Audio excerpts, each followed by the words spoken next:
کہہ رہے ہیں کہ نظر کے بارے میں پوچھ رہے ہیں. نظر کہ گاؤں میں لوگ کہتے ہیں کہ کوئی بھی نئی چیز لو تو نظر لگتی ہے.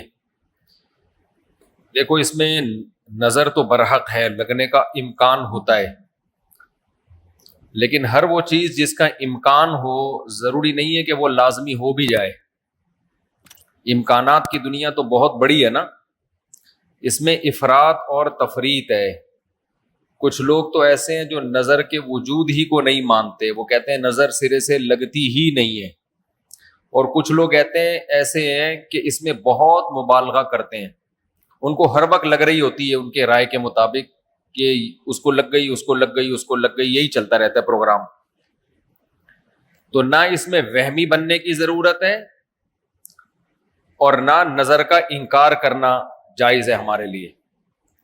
جو لوگ نظر کا انکار کرتے ہیں نا، وہ ہیں سیکولر لوگ، لبرل لوگ جو شریعت کو نہیں مانتے. وہ کہتے ہیں اس کی کیا دلیل ہے؟ بھائی ہمارے پاس دلائل مشاہدہ بھی دلیل ہوتی ہے، لیکن وحی خود دلیل ہے ہماری نظر میں. وحی جب نبی صلی اللہ علیہ وسلم نے بتا دیا کہ العین حق، نظر برحق ہے، تو ہمارے لیے یہ بھی ایک دلیل ہے. اب کوئی رسول کو مانتا ہی نہ ہو، اللہ کو مانتا ہی نہ ہو، تو وہ نہ مانے، وہ اس کا ہیڈیک ہے. ہم کوئی سائنسدانوں کو مجبور تھوڑی کر رہے ہیں کہ آپ نظر کو مانو. سائنسدان جنت مانتے ہیں کہ جنت ہے؟ جواب دینا. سائنسدان مانتے ہیں موت کے بعد دوبارہ زندگی ہے؟ یہ سائنس کا ٹاپک ہی نہیں ہے بھائی، اور سائنس یہاں تک پہنچی نہیں ہے. تو نظر تو برحق ہے، کوئی بھی اچھی چیز ہو، کوئی بھی بہت ہو، تو اس کا چانس ہوتا ہے کہ نظر لگ جائے.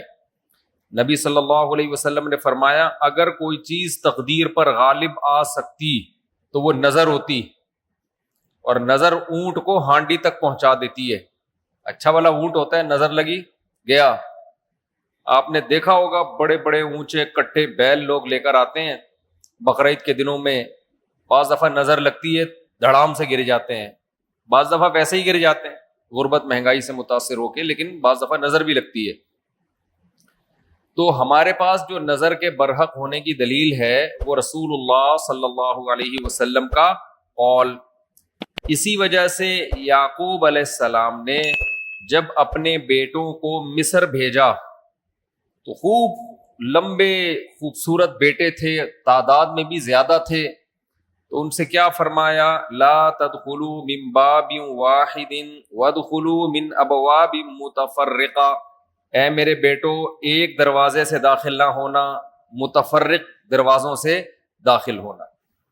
کیونکہ ایک ہی گیٹ سے جب جائیں گے نا، ایک باپ کے 11 بیٹے اتنے خوبصورت اور لمبے لمبے اور خوبصورت جوان، تو لوگ بولیں گے یار کیسا خوش قسمت باپ ہے جس کے 11 بیٹے ہیں.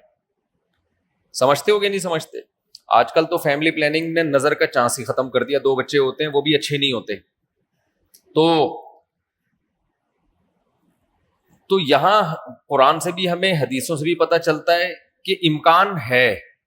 لیکن ایک بات یاد رکھو، دنیا میں یہ بہت امپورٹنٹ بات ہے، کاش اس کو سمجھ جاؤ. یہ تجربوں کا نچوڑ ہے جو میں آپ کے سامنے پیش کر رہا ہوں. امکانات کی بیس پہ یقینی دعوے کرنا یہ تمام گمراہیوں کی بنیاد ہے. جادو کا بھی امکان ہوتا ہے، کسی پہ جادو ہو جائے، ہزاروں میں کسی ایک پہ، لیکن روحانی عامل کے پاس جب آپ جاؤ گے کہے گا آپ پہ بھی جادو، آپ پہ بھی جادو، آپ پہ بھی جادو، آپ پہ بھی جادو. جب آپ کرو گے نا کہ بھائی مجھ پہ جادو کیسے ہے، تو کہے گا کیا جادو برحق نہیں ہے؟ سمجھ میں آ رہی ہے بات؟ ڈاکٹر یہ بدماشی کبھی نہیں کرتا. آپ ڈاکٹر کے پاس جاؤ، آپ کے گردے میں پین ہو رہا ہے، وہ چیک کرے گا کہ گیس کا پین ہے یا پتھری کا پین ہے، کیونکہ ڈاکٹر اس کا علم ہے باقاعدہ. وہ کبھی یہ نہیں کہے گا کہ پتھری ہے بس تکا مار دیا. بھائی ڈاکٹر صاحب پتھری کا پین کیوں ہے؟ تو وہ جواب میں کہ کیا گردوں میں پتھری ہوتی نہیں ہے کیا؟ آپ بولو گے ہوتی تو ہے، میرے ہے یا نہیں ہے مجھے تو یہ تو بتاؤ. حالانکہ گردوں میں پتھری ہونے کا جتنا چانس ہے نا، جتنی پرسنٹیج 100 میں، جادو کی اس سے بھی کم ہے. ہزاروں میں کسی ایک پہ ہوتا ہے جادو. لیکن عاملوں کے پاس جب آپ جاؤ, یہاں الحمدللہ کچھ عامل ہیں جو میرے خلاف ایک فل پروپیگنڈا شروع کیا ہوا ہے. اتنی خوشی ہوتی ہے مجھے, میں آپ کو بتا نہیں سکتا. جب عامل میرے خلاف بولتے ہیں اتنی خوشی ہوتی ہے, اور میں کہتا ہوں کمبختو تمہارے پاس جادو, چڑیل, جن, بھوت, تم میرے خلاف بولتے کیوں؟ نقصان پہنچا دو یار تم. تو اس سے ان کا کمزور ہونا اور ثابت ہو جاتا ہے کہ یہ ان تلوں میں تیل نہیں ہے. خیر, میں نظر کے موضوع کو مکمل کروں کیونکہ روحانی عاملوں کی بات آتی ہے تو مجھے ان کے خلاف بولنے میں سا خون بڑھتا ہے میرا, ایک دم جوش میں آ جاتا ہوں. ایسا لگتا ہے کچھ نہیں بھی کھایا ہو پاور آ جاتی ہے باڈی میں. ان کے خلاف بولنے میں مزہ بہت آتا ہے. صرف مسجد کا تقدس ہے, باہر آؤ تو اس طرح نہیں بولوں گا, انگلش میں بھی گالیاں دوں گا, پنجابی میں بھی, اردو میں بھی. یہاں بڑے بڑے عامل ہیں جو بڑے پنپ رہے ہیں, اور ہمارے بڑے بڑے مولانا جا کے نا ان کو پروموٹ کر رہے ہیں, بے شرموں کو, ان بے غیرتوں کو. خیر, فی الحال اتنی گالی کافی ہے. تو اچھا, میں کیا کہہ رہا تھا یار, عاملوں کے ٹاپک آتا ہے تو اتنی خوشی ہوتی ہے. جی نظر کی بات کر رہا تھا میں. تو نظر میں جو ہے نا لگنے کا چانس ہوتا ہے, یہ ہے. لیکن چانس سے فائدہ اٹھا کے ہر ایک کو یہ کہنا کہ تم پہ جادو ہے, تم پہ نظر ہے, تم پہ یہ ہے. ڈاکٹر یہ کام نہیں کرتا. شوگر کا چانس ہوتا ہے آپ کو کہ شوگر ہے, لیکن یہ تو نہیں کہ ڈاکٹر جب تک کمپلیٹلی تحقیق نہ کر لے, ڈاکٹر نہیں کہے گا تمہیں شوگر ہے, تمہارے گردوں میں پتھری ہے, تمہارے پیٹ میں یہ مسئلہ ہے. حالانکہ امکانات تو ہوتے ہیں, لیکن آپ یہ جو ڈرامے باز لوگ ہیں نا روحانی عامل, ان کے پاس جاؤ گے نظر ہی لگی ہوئی ہے آپ کو. لازمی کیا لگی ہے؟ کیونکہ جب کسی کے پاس کوئی فن نہیں ہوتا, علم نہیں ہوتا, تو وہ سب کچھ جانتا ہے. پھر سمجھ رہے, ڈاکٹر کے پاس علم ہوتا ہے کڈنی کا, لہذا تحقیق کرے گا, 100 میں 2 کو کہہ دے گا تیرے گردے خراب ہیں. عاملوں کے پاس چونکہ جن, چڑیل, بھوت کا علم ہوتا ہی نہیں ہے, لہذا ہر ایک پر جن بھی ہے, چڑیل بھی ہے, اور بھوت بھی ہے, اور نظر بھی ہے, اور موکل بھی ہیں, اور ہمزاد بھی ہیں, اور پتہ نہیں کیا کیا ہے ڈرامے بازی.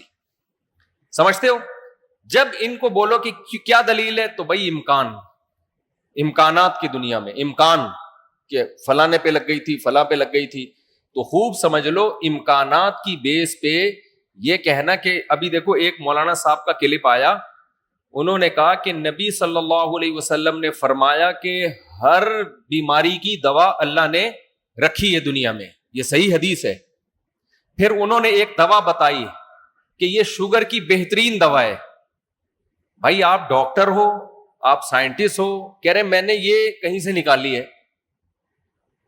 ڈاکٹر کہہ رہے ہیں شوگر ایک اسٹیج پہ پہنچنے کے بعد لا علاج ہے, یہی کہتے ہیں نا ڈاکٹر. بھائی شوگر ایک اسٹیج پہ پہنچ جائے تو وہ کیا ہو جاتی ہے, اب ٹھیک نہیں ہو سکتی, کنٹرول کرنی پڑے گی, لبلبا ٹھیک نہیں ہوگا آپ کا. لیکن انہوں نے کہا کہ دیکھو ہر بیماری کی اللہ نے شفا پیدا کی ہے, تو یہ میڈیسن, یہ کوئی دیسی نسخہ ہے, یہ شوگر ٹھیک کر دے گا. اب دلیل کیا دے رہے ہیں؟ ہر بیماری کی اللہ نے دوا پیدا کی, یقیناً کی ہے, لیکن کیا وہ آپ کو معلوم ہے؟ کیا وہ دوا یہ ہے جو آپ پیش کر رہے ہیں؟ اس کی کیا دلیل ہے؟ بھائی بہت ساری دوائیں لوگوں کو معلوم نہیں ہے. تو اب یہ سمجھیں کہ 2 انتہائی میں جلدی سے کمپلیٹ کروں اس موضوع کو, کہ نظر لگنے کا چانس ہوتا ہے, لیکن یہ نہیں ہے کہ جو بھی کوئی اچھی چیز ہوگی, کچھ بھی ہو جائے, اس کو نظر ہی لگی ہے. تو یہ وہم کی دنیا سے باہر نکلنا چاہیے. جو سیکولر لبرل لوگ ہیں جو نظر کا بالکل انکار کرتے ہیں, وہ کہتے ہیں فلاں فلاں پہ کیوں نظر نہیں لگی, وہ اتنے ہینڈسم, اتنے خوبصورت لوگ ہیں, فلاں کی آواز اتنی اچھی, ان پہ نظر کیوں نہیں لگی. تو اب اصول سمجھیں, نظر لگنے کے لیے علماء نے قاعدہ ضابطہ بیان کیا ہے, جو چیزیں مشہور ہوتی ہیں نا ان کو اکثر نظر نہیں لگتی. نظر ہمیشہ اچھمبے کی چیز کو اچانک, جیسے میں لوگوں سے کہتا ہوں بھائی آپ انتہائی غریب تھے, سائیکل بھی نہیں تھی آپ کے پاس, اچانک آپ کے پاس بہت زیادہ پیسہ آ گیا, اور علاقہ بھی وہی ہے, رہتے اسی غریبوں کے محلے میں ہو, گندے نالے پہ رہتے ہو, سائیکل پہ تھے, اچانک لینڈ کروزر آ گئی آپ کے پاس. یہ جو اچانک والا کام ہوا ہے نا, اس میں نظر لگنے کا چانس ہوتا ہے. سمجھ میں آ رہی ہے بات؟ اب دیکھو یعقوب علیہ السلام کے بیٹے مصر میں ان کے ساتھ ہی رہتے تھے, سوری مصر میں نہیں, شام میں ساتھ رہتے تھے. وہاں یعقوب علیہ السلام نے نظر سے بچنے کا یہ والا اہتمام ہمارے علم میں نہیں ہے کہ بچوں کو کہو دروازے سے الگ الگ جایا کرو، ایک ہی دروازے ہیں. لیکن جب مصر جا رہے ہیں نا، اجنبی جگہ ہے، وہ لوگ یعقوب علیہ السلام کے بیٹوں سے مانوس نہیں ہیں. وہاں یعقوب علیہ السلام نے کہا ایک نئی جگہ پہ جا رہے ہو، اچانک اتنے بیٹے جب لوگ دیکھیں گے نا خوبصورت، وہاں چانس ہے. تو اس سے پتہ چلتا ہے کہ اپنی نعمت کو آہستہ آہستہ ایکسپوز کرنا چاہیے. سمجھتے ہو کہ نہیں سمجھتے؟ آہستہ آہستہ کیا کرنا چاہیے؟ پہلے پہلی ہو پھر دوسری، استغفر اللہ، یعنی آہستہ آہستہ. ایک کمارا آدمی جس کو کوئی رشتہ نہیں دے رہا تھا، اچانک 4 بیویاں لے کے گھوم رہا ہے، تو چانس ہوتا ہے اس کے نظر لگنے کا. اس لیے ایک دم سے نہیں، تھوڑا تھوڑا آہستہ آہستہ. پہلے پہلی ہوگی، دوسری میں کچھ پٹو گے، تھوڑی بےزتی ہوگی، تھوڑی عزت ہوگی، کچھ لڈو کچھ گالیاں مل جل کے، پھر تیسری. تو اس طرح کر کے چلانا. ٹھیک ہے؟ تو اچانک کوئی نعمت آتی ہے تو اس پہ نظر لگنے کا چانس ہوتا ہے. دوسری بات یہ ہے کہ نظر سے بچنے کے لیے جو نبی صلی اللہ علیہ وسلم نے دعائیں بتائی ہیں، ان دعاؤں کا اہتمام کرنا چاہیے. اعوذ بکلمات اللہ التامہ من کل شیطان وہامہ ومن کل عین لامہ، یہ دعا پڑھنی چاہیے. اور اپنی نعمت کا اظہار ان لوگوں کے سامنے کرنا چاہیے جو آپ سے محبت کرتے ہیں، وہ خوش ہوں گے. بعض دفعہ انسان دوسرے سے محبت کے دعوے کرتا ہے لیکن جیلس ہو جاتا ہے. وہ جب آپ اس کو بتاتے ہیں نا میرے پاس اتنا پیسہ، میری ارننگ اتنی ہو گئی، تو وہ اندر اندر سے جل رہا ہوتا ہے. تو حاسد کی نظر لگنے کا چانس زیادہ ہوتا ہے. سمجھتے ہو؟ تو اپنی نعمت ہر ایک کے سامنے نہیں بیان کرنی چاہیے. بعض دفعہ اپنی نظر بھی لگتی ہے انسان کو، تو خود پسندی میں، عجب میں مبتلا نہیں ہونا چاہیے. جب بھی کوئی نعمت ہو آدمی کیا کہے؟ اللہ کی دین ہے بھائی، میرا کمال نہیں ہے. کس کی دین ہے؟ یہ اللہ کی دین ہے. تو ان چیزوں کے اہتمام سے نظر کا چانس کم ہو جاتا ہے. باقی عاملوں کے پاس نہ نظر کا کوئی علاج ہے سوائے مسمرزم کے. دماغ کو کنٹرول کر کے کچھ الٹی سیدھی چیزیں آپ کی کھوپڑی میں ڈال دیتے ہیں، تو اس سے آپ سمجھتے ہو کہ میں ٹھیک ہو رہا ہوں. ٹھیک نہیں ہوتے. آپ مینٹلی تھوڑا سا کیا ہو جاتے ہو؟ مطمئن ہو جاتے ہو. اور ان کا اپنا دماغ بھی خراب ہوتا ہے، آپ کا بھی دماغ خراب کرتے ہیں. سمجھتے ہو؟ اچھا، میں جب عاملوں کے خلاف بولتا ہوں لوگ کہتے ہیں یہ 2 نمبر عاملوں کے خلاف ہے. بالکل غلط بات. میں 1 نمبر عاملوں کے خلاف، یہ ذہن میں رکھوں. 2 نمبر کو تو میں لفٹ ہی نہیں کراتا. میں ان عاملوں کے خلاف ہوں جن کو علماء بزرگان دین سمجھتے ہیں کہ بہت بڑی پہنچی ہوئی چیز ہے یہ. میں ان کو 2 نمبر سمجھتا ہوں. یہ کخ بھی نہیں کر سکتے. سمجھتے ہو؟ یہ کچھ بھی نہیں کر سکتے، چاہے امریکہ میں ہو، چاہے جاپان میں ہو، چاہے پاکستان میں ہو، چاہے کراچی میں ہو، چاہے پنجاب میں ہو، سب ایک جیسے ہیں. تو اس لیے اپنے آپ کو بچاؤ ان فضول لوگوں سے. اچھا بھائی، حضرت محمد صلی اللہ علیہ وسلم پر جادو کے اثرات سے متعلق اہل سنت کا کیا عقیدہ ہے؟ نبی پر جادو ہوا تھا، بخاری مسلم سے ثابت ہے. لیکن ہوا کیوں تھا؟ آپ کہیں گے نا ایک طرف تو آپ کہہ رہے ہیں جادو اتنی آسان نہیں ہے، ہزاروں میں کسی ایک پہ، تو پیغمبر پہ ہو گیا. دیکھو کچھ چیزیں نبی صلی اللہ علیہ وسلم کے ساتھ ایسی ہوئی ہیں جن میں کوئی حکمت تھی. یہودی آپ کو جادوگر کہتے تھے، جادوگر جادوگر. اللہ نے تھوڑا سا اثر ہونے دیا تاکہ یہودیوں کو الزام لگانے کا موقع نہ ملے. جادوگروں پہ جادو کا اثر نہیں ہوتا، تو تھوڑا سا اثر اللہ نے ہونے دے دیا. اتنا اثر کہ آپ کبھی کبھار بھولنے لگے کچھ چیزیں، کچھ کام کیا ہوتا آپ کو یاد نہ ہوتا. اس سے زیادہ اثر نہیں ہوا آپ کے اوپر. اور یہ اثر اس لیے اللہ نے ڈالا تاکہ لوگوں کو یقین آ جائے آپ بشریت میں کامل ہیں اور آپ جادوگر نہیں ہیں. اصل مقصد یہ الزام کی نفی تھی. اگر یہ اتنا آسان ہوتا تو ابو بکر پہ کیوں نہیں ہو گیا میرے بھائی؟ حضرت عمر پہ کیوں نہیں ہو گیا؟ حضرت عثمان پہ کیوں نہیں ہو گیا؟ سیدنا علی پہ کیوں نہیں ہو گیا؟ یہ تو ایک تماشا بنا لیتے لوگ. فرعون کے موسیٰ علیہ السلام کے مقابلے میں جادوگر آئے ہیں. آپ لوگ کو آواز صحیح آ رہی ہے؟ گونج تو نہیں رہی ہے آواز؟ مجھے تو گونج رہی ہے آواز. بھائی موسیٰ علیہ السلام کے مقابلے میں جادوگر آئے. قرآن کہتا ہے یخیل الیہ من سحرہم انہا تسعی. جادوگروں نے دماغ کو ایسا کیپچر کیا ہے کہ دیکھنے میں ایسا لگا کہ یہ لاٹھیاں نہیں بلکہ سانپ ہیں. حقیقت میں وہ لاٹھیاں سانپ نہیں بنی تھی. دماغ میں کچھ انہوں نے ایسا کیا ہے نا کہ یخیل، خیال پیدا ہوا کہ یہ لاٹھیاں نہیں بلکہ کیا ہے؟ سانپ. دیکھو انبیاء کے دماغ کو ایسے کیپچر نہیں کیا جا سکتا، لیکن اللہ نے یہاں ہونے دیا. موسیٰ علیہ السلام کو بھی ایسا لگا کہ یہ لاٹھیاں نہیں بلکہ کیا ہے؟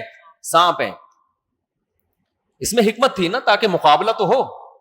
اب سوال پیدا ہوتا ہے جب موسیٰ علیہ السلام مقابلہ جیت گئے، فرعون نے دھمکی دی جادوگروں کے کہ تمہارے ہاتھ پاؤں کاٹ کے میں قتل کر دوں گا، تو جادوگر وہی رسیاں دوبارہ فرعون کی طرف پھینک دیتے. کہ تو قتل کر کے دکھا ہمیں. کیا خیال ہے بھائی؟ یا فرعون پہ جادو کر دیتے؟ ہوا جادو فرعون پہ؟ بولتے کیوں نہیں؟ مجھے تو لگ رہا ہے آپ لوگ پہ ہو گیا. نہیں ہوا نا فرعون پہ جادو. بھائی جادوگر ہزاروں جادوگر تھے، سینکڑوں تو تھے ہی. انہوں نے سوچا کہ یار تو ہمیں دھمکی دے رہا ہے، انتر منتر کلی کل انتر ہو جا منتر چھو. یوں کرتے فرعون ٹیڑھا ہو جاتا. فرعون کی ساس کو کچھ چیزیں سکھا دیتے. کیا خیال ہے؟ جٹھانی فرعون کی زوجہ جو تھی حضرت آسیہ رضی اللہ عنہا، ان کو کہہ دیتے کہ تم اپنی ساس سے کچھ کروا دو یا جٹھانی سے، وغیرہ وغیرہ جو بھی ہے. تو ایسا نہیں ہوتا بھائی. فرعون نے دھمکی دی اور ہاتھ پاؤں کاٹ کے ان سب کو شہید کر دیا. کچھ بھی نہیں ہو سکا. ایسا نہیں ہوتا. جادوگروں کو ایک ماحول چاہیے، اسی میں وہ سب کچھ کرتے ہیں. تو یہ ہم سے زیادہ کمزور ہوتے ہیں، ان سے ڈرنے کی بالکل ضرورت نہیں ہے. دنیا میں سب سے کم اگر ڈرو نا تو عاملوں سے اور جادوگروں سے سب سے کم ڈرا کرو. جیسے کہ پولیس والے ان سے بالکل بھی نہیں ڈرتے. اکثر آپ نے دیکھا ہوگا ریڈ پڑتی ہے نا پولیس والوں کی عاملوں کے پاس، تو پولیس والے جاتے ہیں، پولیس میں جو گٹکا کھانے والا ہے نا وہ اٹھا کے لے آتا ہے عامل کو، تھانے میں بند کر دیتا ہے. عامل اس کا کچھ بھی نہیں بگاڑ سکتا. سوچو جو عامل ایک گٹکا کھانے والے پولیس والے کے سامنے کچھ نہیں کر سکتا، وہ اس عامل کی پوری ٹیم کو اٹھا کے لاک اپ کر دیتے ہیں یہ لوگ. وہ سنگدل محبوب تمہارے قدموں میں کہاں سے لا سکتا ہے؟ وہ سنگدل محبوب تمہارے قدموں میں کہاں سے لا سکتا؟